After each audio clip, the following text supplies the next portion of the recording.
Hello दोस्तों, मेरे channel पे स्वागत है।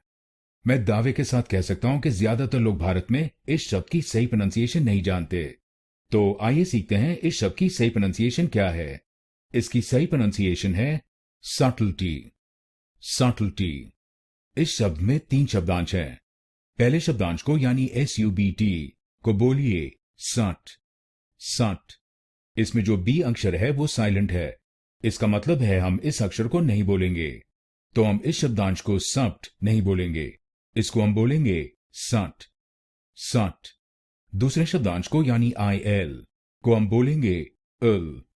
इल। और आखिरी शब्दांश को यानी TY को बोलिए टी। टी। तो बनेगा सटल्टी। सटल्टी। सट इल टी। सट इल टी। सटल्टी। सटल्टी। और यहां पर आपको पहले शब्दांश पर यानी SUBT पर जोर डालना है। सटल्टी। सटल्टी। अब आप जान गए इस कठिन शब्द की सही प्रोनाउंसिएशन। अगर आपको ये वीडियो पसंद आया तो वीडियो को लाइक जरूर कीजिए और चैनल को सब्सक्राइब कीजिए। धन्यवाद।